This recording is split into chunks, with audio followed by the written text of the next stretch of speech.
views and opinions expressed in this program are those of the participants and do not necessarily reflect the views of BronxNet or the program underwriters.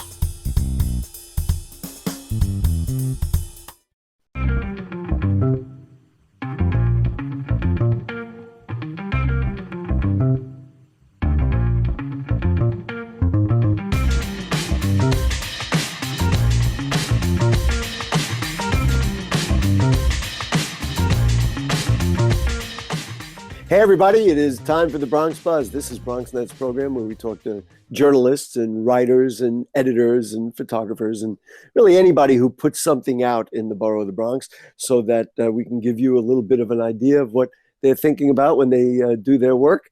And we're going to get right to it. And as you know, the city and the state are allegedly working together to keep us all as safe as possible. And so who better than Jeff Coltin at City and State magazine and City and State New York to have with us to talk about some of that stuff. Nice to see you, Jeff. First of all, are you okay health-wise? I mean, you're hanging in pretty good?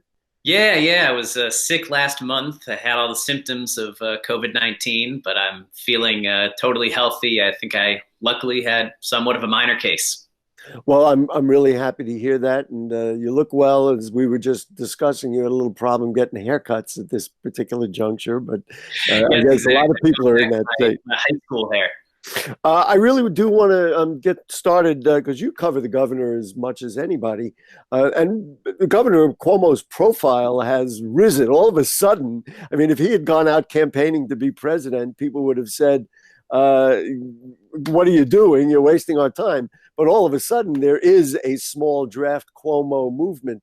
Is there a transition, or is he now just kind of finding his own? This is, I hate to say it, a good situation for kind of a strong politician like the governor.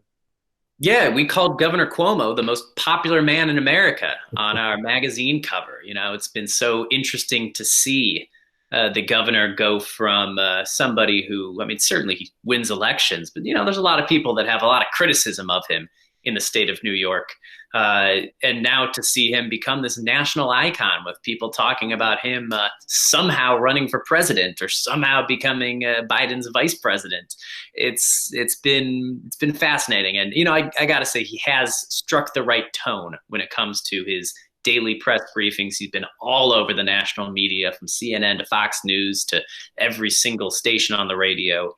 So he is definitely seizing this moment and using it to his advantage. And he is, and let's face it, you know, I recall Rudy Giuliani after 9/11, people were talking about him in the same way. And so I guess our advice for any elected officials in the face of a crisis, don't BS people, get on your TV, tell the truth, if it's good, if it's bad, and of course, be a good manager. He's been a strong manager through this. I mean, he really seems to have his information is good. He started out putting the PowerPoints up while he spoke, which was an excellent communication device. So, you know, to his credit, I think he's done well. Yeah, well, I'd like to, complicate that narrative a little bit, at least. I put out a story this week in City and State that makes the argument, at least in part, that Cuomo acted too slowly to respond to the crisis.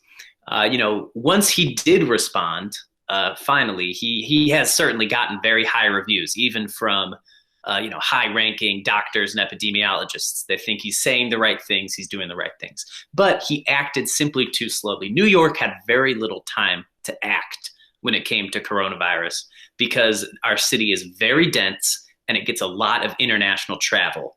That means that it was just a matter of time before people from, Wuhan, China, or Iran, or Italy, these countries that saw outbreaks earlier, came to New York. And then once that disease came to New York, it was certain to spread quickly because of our density.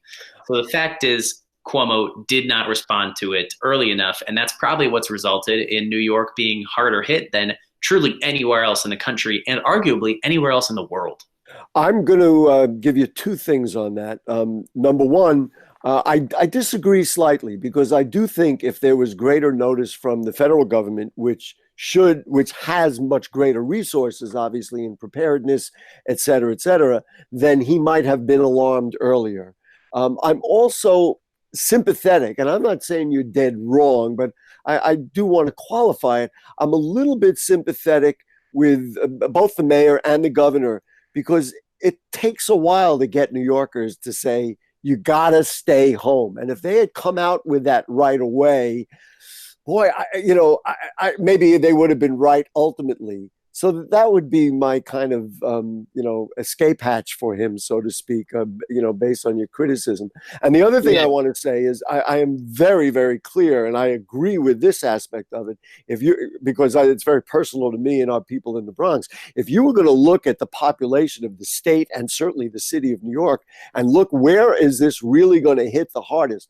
I realize Elmhurst and Queens because of the international populations that are there and the Asian populations, but you have to look at the Bronx, which has epidemics, confirmed epidemics in asthma, obesity, diabetes, and even drug addiction. You'd have to say we have to put our resources in the Bronx, and especially the South Bronx, because that's where it's going to hit. And everybody was late on that. And of course, Lincoln Hospital and St. Barnabas and Jacoby, all the rest are feeling the heat, so to speak, because they were all late on that.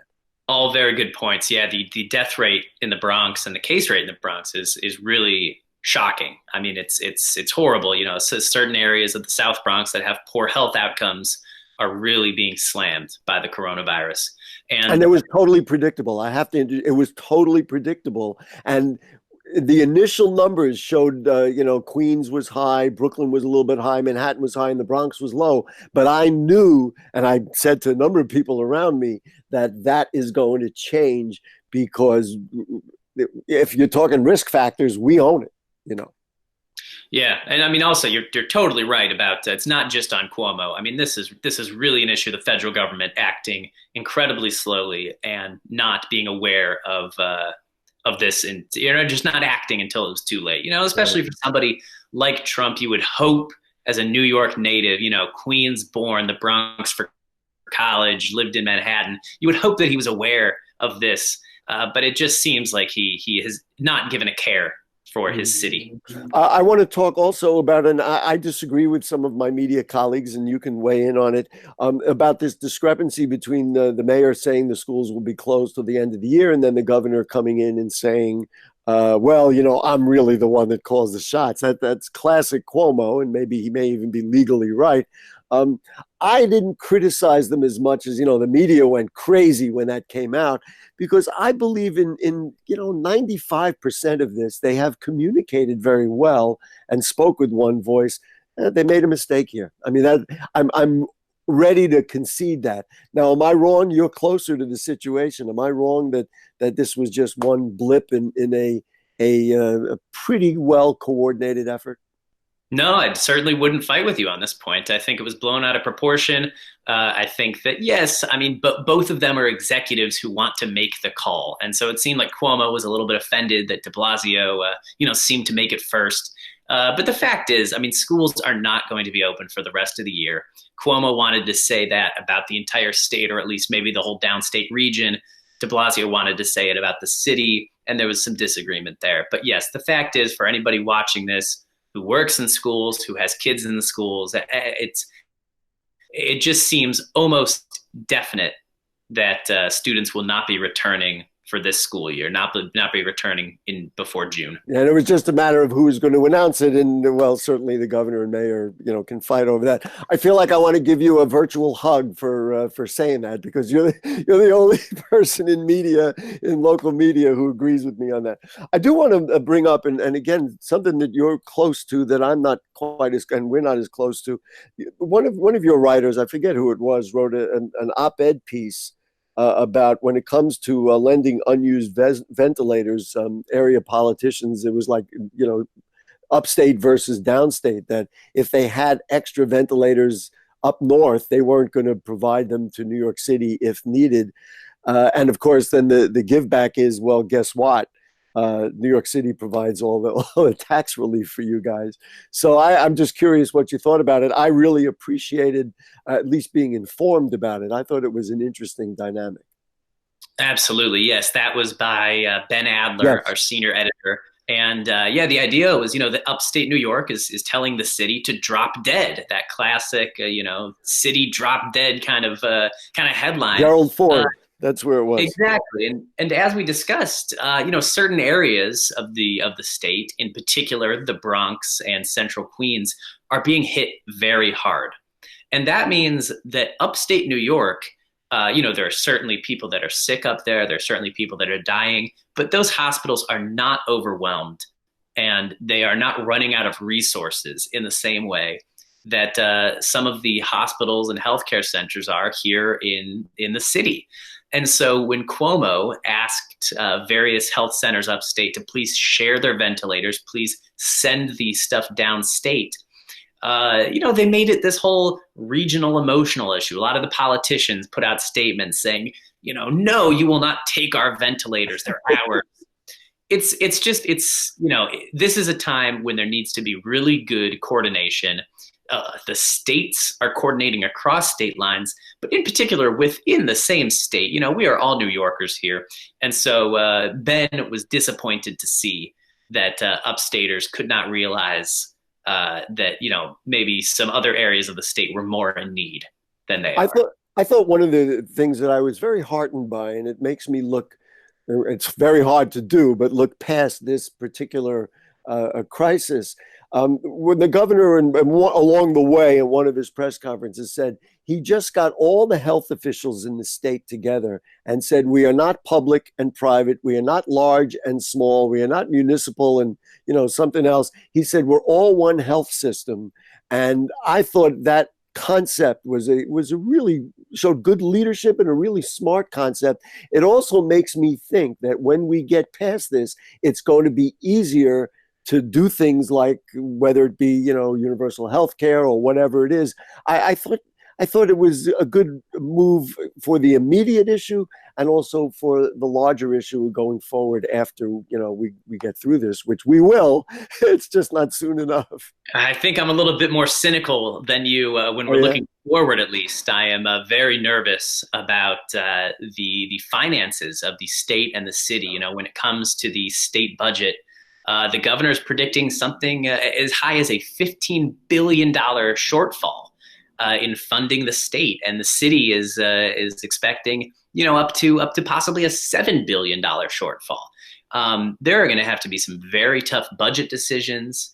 There will probably be some jobs lost, especially at the city level that's seen a really heightened headcount. Details are still totally up in the air. We're going to find out in the coming weeks. But it's not looking good. We might be back to somewhat of a 1970s style city government of shortages. And along with that, the obvious issue of people not going back to work, and they make less money and they pay fewer taxes. I'm going to say that the final word is a headline that was in City and State. When asked about the budget, the governor said, it's the easiest budget I've ever done. We have no money. And I thought, boy, does that ever tell what's going on. May we all be so lucky. Yes. Yes, I guess. Jeff, Jeff Coltin at City and State. City and State is never more important than it is now. And you guys are just doing a fantastic job. People look up City and State New York. You get that email every day, or you can certainly get the magazine. But it's just a pleasure to have you with us, even during pandemic times, Jeff. Thank you so much. Thanks so much for your support, Gary. Happy to be on. Yep, stay healthy. We're going to be right back, folks. We're going to go to the city. We'll talk with City Limits right after this. It looks bleak. It feels bleak. But the city isn't shut down because our public services keep working. In spite of, and in the face of, the dangers, we can count on them. And to keep them working and funded now and in the future, we need to be counted. Self-respond now to the 2020 census at my2020census.gov. Who's most at risk for coronavirus? People over 65, people with underlying medical conditions like heart disease, chronic lung disease, asthma, diabetes, people undergoing cancer treatment, and people with weakened immune systems. What should you do if you or a loved one is at higher risk? Avoid close contact with people. Avoid crowds. Stay home if you can. Wash your hands frequently. Learn more ways to protect yourself and others at coronavirus.gov.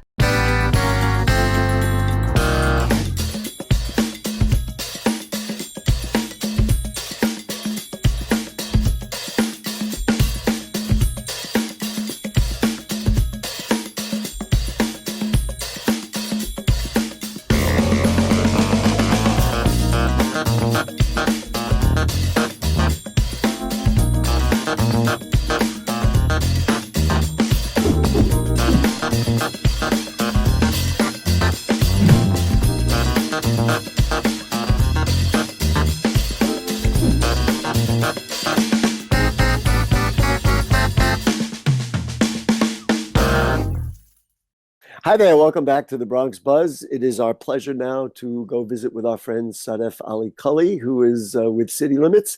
Nice to have you with us, Sadef. Are you healthy and well? Are things going okay for you? I am doing very well. Thank you for having me again, Gary. Is it difficult kind of doing your work, I guess, from home, or do you go out at all? I mean, talk a little bit about the job, the task. We are considered frontline employees, so we're considered essential, and we can travel out and cover communities and neighborhoods, but you have to take a lot of precautions to do that, and I try to stay at home as much as possible. Oh, I'm sure. And of course, now the governor came out and said that anybody traveling, anybody in any area has to wear a mask. So I guess it's just further reminder that we all got to be cool. You got to be safe. Anyway, let's talk about personal economies. I mean, the first thing, frankly, that happened to me and many other people is when this all happened and the city was essentially shut down is, how do you pay your rent? I mean, if you're going to lose income. And why don't you've been covering this for every day, probably. What is the overall picture of how people are doing when it comes to literally the fundamental thing about paying their rent? So the numbers of unemployment are staggering to the point where the federal government's website can't even handle the load of applications that are happening at the same simultaneously. So we definitely understand that. I know Governor Cuomo has put in place a lot of measures to help mitigate some of the application process for unemployment. So we're expecting large number of people that might not be able to make not today's rent or tomorrow's rent, but maybe in a couple of months from now, people that could face serious housing crisis. At least that's what a lot of housing advocates are anticipating in the near future. I think if you're looking for a visual cue of what the possibilities are, is to simply look at the length of food lines. I mean, if people can't afford their food for their families, then when it comes to write that check. So, and just rewinding the clock in my mind, if I recall back from when this first started and the city really was shut down, the first thing that came out was no evictions, that they were holding on evictions.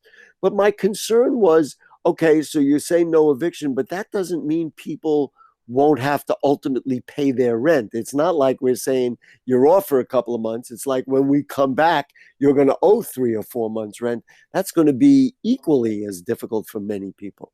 Definitely. And that's what Senator Generis from Queens, who is behind the big anti-Amazon movement like last year. And so the year before that, actually. It's been a long time.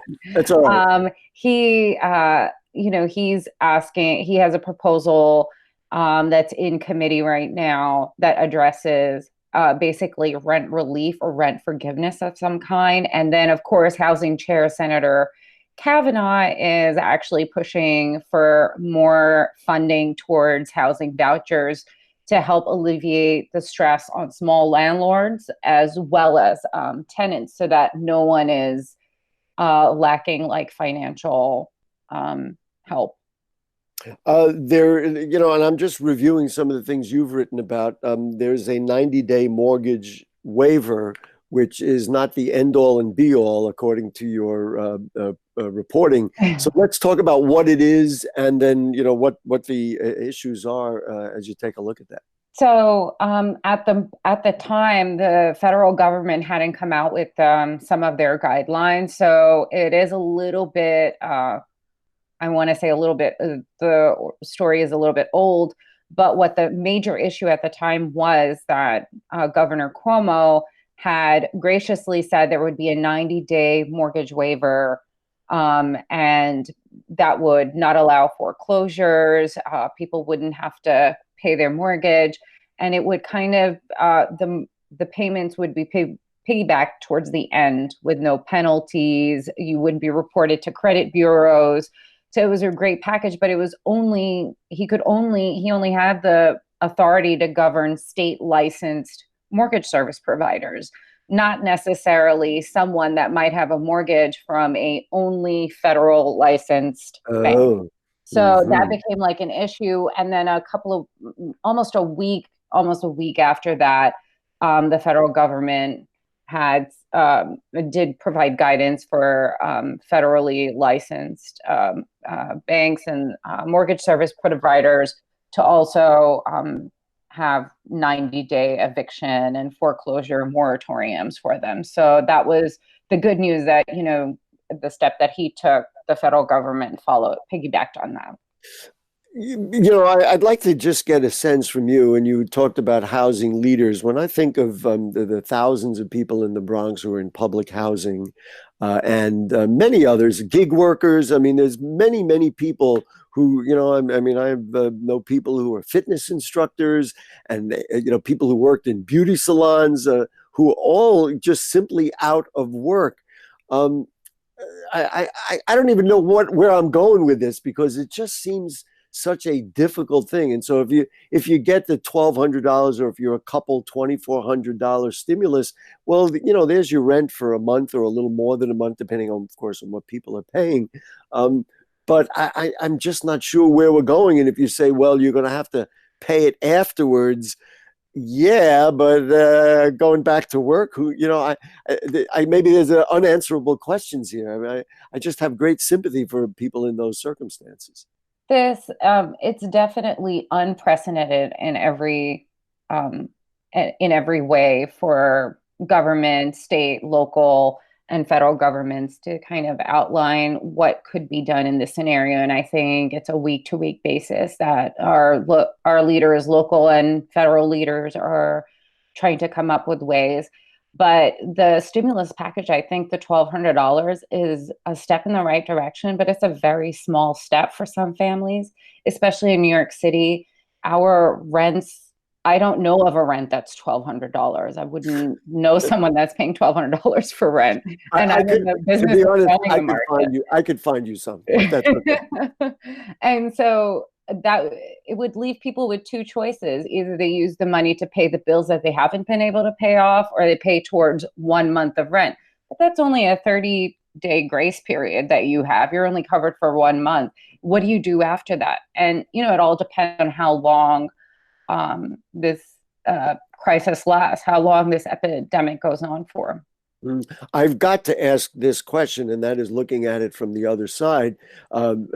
Property owners, developers, in some cases, they want to have their mortgage to be put on hold for now, because if they're not collecting rent, there's no way they can pay off the banks for their own properties.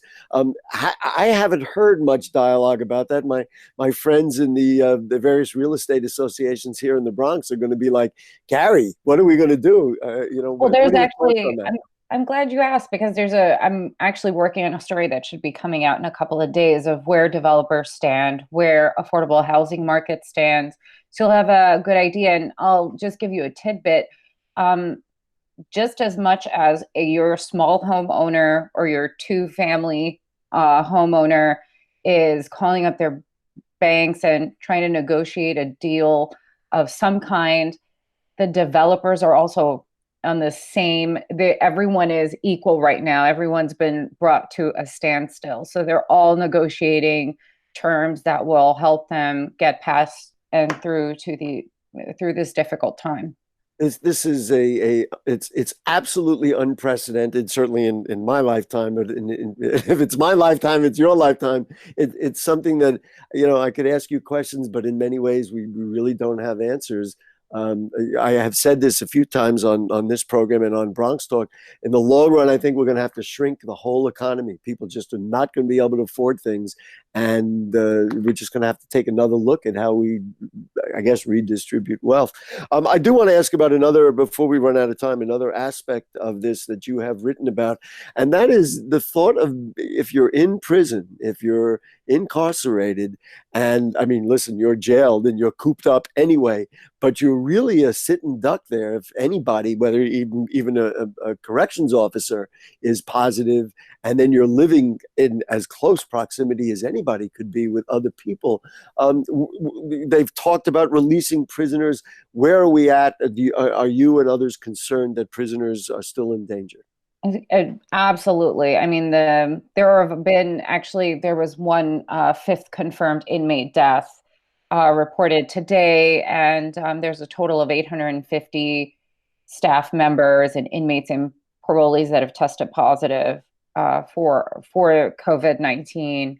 And there have been lots of calls, and I think that's going to be something that's going to be evaluated in the coming days. Things are moving so quickly, Gary. It's hard to keep up with. I know. And the numbers change. I mean, I'm sure they're changed from when you originally reported it. I do want to just do a shout out for city limits. I mean, there is, I love the way you put it, from aid to Z, the basics on COVID-19 assistance for renters, homeowners, and businesses. Is there a summary there that you can give us? What do you think the best advice would be for people who are, caught in this, and certainly from the homeowner and rental point of view? Sure. There are lots of rental programs out there that the city has, and the federal government has kind of injected some funding for it. So you want to call your city for local rental vouchers. There's a rental assistance emergency program that the city already provides. So you want to tap those if you're having difficulty. And you say you were talking about calling 311 and ask for rental. Yeah, you can, for a rental, you can just call 311 and it'll guide you. For homeowners, it's a little bit more complicated. You'll have to speak with your mortgage lenders, go through your policy. You could even reach out to the city to see if they can assist you and set you up with legal help, or the state. The state also has a nonprofit group that they work with that can help out homeowners. And for small businesses, all of the loans that are being offered through the federal government are basically grants if you can't give back the loans. They're in the form of grants. So definitely go to SBA.gov's website and check those out for sure. Right. Sadef Ali Kully, you are indeed an essential service, and what you do for city limits and for all of us is greatly appreciated, maybe more so in times like these than ever before. And we love having you come on the show, whether you're in the studio in person or in the comfort of your own home. That's fine. Thank you so much for joining us. I appreciate your time. Thank you. Great. All right, folks, that will do it for the Bronx Buzz this evening. We thank Jeff Coltin from City and State New York and Sadef Ali Kully from City Limits. And we'll be back, keep talking about this stuff next week. So thank you so much. And thanks to our producer, Steve Powell, and to everybody else involved, and good night.